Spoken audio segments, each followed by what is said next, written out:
Polda Metro Jaya mengkonfirmasi jika perkara kasus tudingan ijazah palsu Presiden ke-7 Joko Widodo yang menjerat Roy Suryo dan Tifauziah Tiasuma atau Dr. Tifa dinyatakan lengkap alias P21. Polda Metro Jaya mengklaim jika perkara yang dilimpahkan ke Kejati DKI telah dinyatakan lengkap oleh pihak Kejati. Pihak Kejati pun saat ini tengah berkoordinasi dengan melimpahkan pertanggungjawaban barang bukti dan para tersangka. Alhamdulillah jaksa sampai dengan hari ini sudah menyatakan bahwa berkas perkara yang kami kirimkan ke Kejaksaan Tinggi DKI tidak memerlukan lagi pemenuhan atas kekurangan-kekurangan yang kemarin sudah kami penuhi. Sehingga kami saat ini sedang berkoordinasi untuk melimpahkan pertanggungjawaban barang bukti dan para tersangka tersebut. Adapun dalam perkara tudingan ijazah palsu Jokowi, Polda Metro Jaya menetapkan total 8 tersangka. Di 3 tersangka atas nama Egy Sujana, Damai Hari Lubis, dan Rizmon Sianipar telah di SP3 setelah mengajukan restoratif justice. Sementara 5 tersangka lainnya, Roy Suryo, Dr. Tifa, Tri Royani, Rizal Fadila, dan Rustam Effendi dinyatakan P21.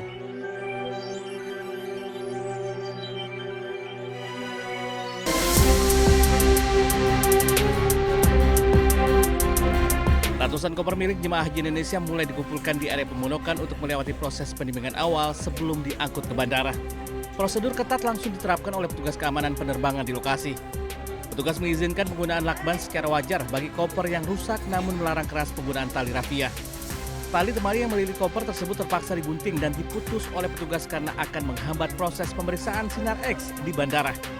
Koper yang telah lulus inspeksi fisik kemudian ditimbang kembali untuk memastikan beratnya tidak melebihi batas 32 kg. Dari Mekah, Arab Saudi, Ika Kusuma, MCH 2026 melaporkan.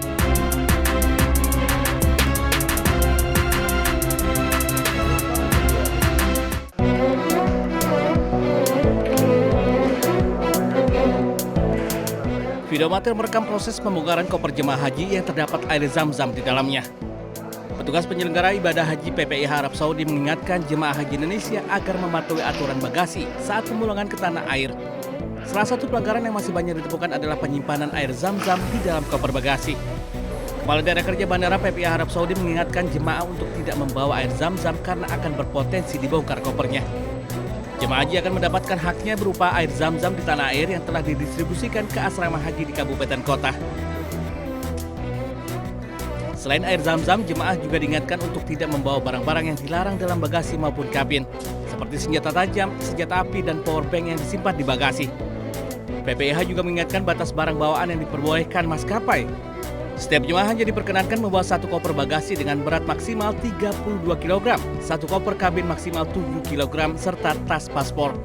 PPIH berharap kepatuhan jemaah terhadap aturan bagasi dapat mempercepat proses pemulangan dan memberikan kenyamanan bagi seluruh penumpang selama perjalanan menuju Indonesia. Dari Jeddah, Arab Saudi, Eti Juitasari, MCH 2026 melaporkan.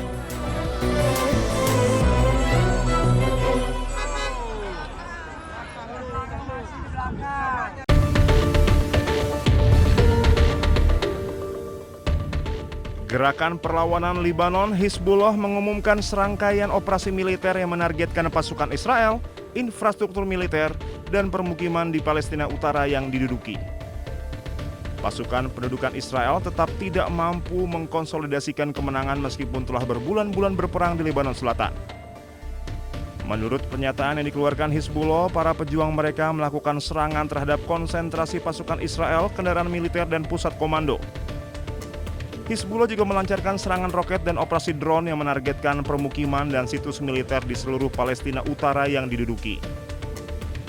Hizbullah mengatakan para pejuangnya menyergap pasukan Israel yang mencoba maju menuju pinggiran kota Dabin pada Sabtu pagi. Kemudian pada Sabtu malam, Hizbullah menargetkan konsentrasi tentara dan kendaraan militer Israel di daerah Dabin dengan tembakan artileri dan serangan roket. Serangan tersebut merusak 2 tank Merkava dan memaksa pasukan yang menjadi sasaran untuk mundur. Hizbullah juga mengumumkan serangan roket yang menargetkan infrastruktur militer di Naharia dan kota Safat yang diduduki. Gerakan tersebut juga melaporkan menargetkan markas komando militer Israel di Naqoura dan Barak Yara dengan sejumlah besar drone serang. Serangan roket tambahan diluncurkan ke arah Kiryat Shmona dan infrastruktur militer di Karmiel. Hizbullah menimbulkan kerugian besar pada pasukan pendudukan Israel termasuk unit-unit elit dari Divisi ke-36 dan Brigade Golani.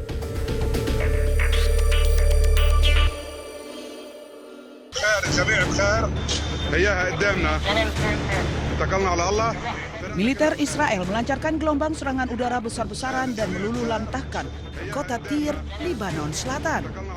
Serangan intensif ini terjadi di tengah kesepakatan perpanjangan gencatan senjata selama 45 hari yang sempat diumumkan pada pertengahan Mei lalu. Serangan udara ini menghantam sebuah rumah sakit Hiram Hospital di Tyre. Ledakan tersebut melukai sedikitnya 13 staf medis dan menyebabkan kerusakan parah pada fasilitas rumah sakit. Kementerian Kesehatan Lebanon melaporkan belasan warga sipil tewas dalam serangan ini, termasuk perempuan, anak-anak, serta petugas medis. Militer Israel, IDF, mengeluarkan perintah pengusiran paksa bagi penduduk lokal agar segera mengosongkan kota dan bergerak ke utara Sungai Zahrani. Dilaporkan hampir 80% warga Tyre kini telah mengungsi meninggalkan rumah mereka yang berubah menjadi puing-puing. Serangan di Tyre ini beriringan dengan operasi darat militer terbesar Israel sejak pecah perang Lebanon-Israel. Eskalasi berdarah di Tyre dan Lebanon Selatan ini memicu kecaman keras dari dunia internasional karena dinilai melanggar hukum kemanusiaan internasional terkait perlindungan fasilitas medis dan warga sipil.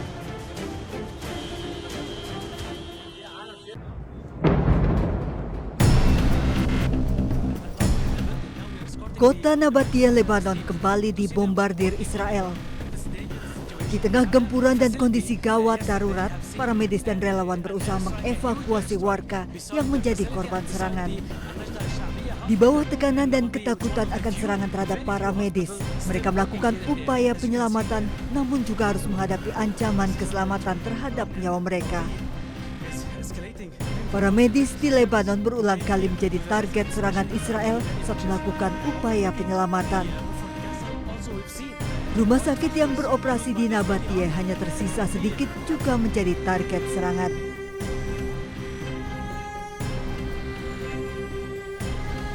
Para medis menjadi saksi kekejian Israel di garis depan di kota Nabatie yang luluh lantak. Kala serangan mereda, bahaya juga menghantui para medis Lebanon dari ancaman reruntuhan bangunan yang masih rapuh.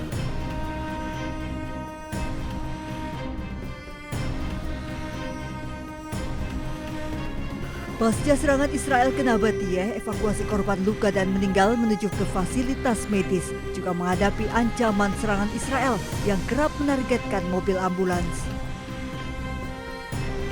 Kota Nabatie yang luluh lantak merupakan kota tua bersejarah peninggalan era Ottoman yang berusia lebih dari 5 abad.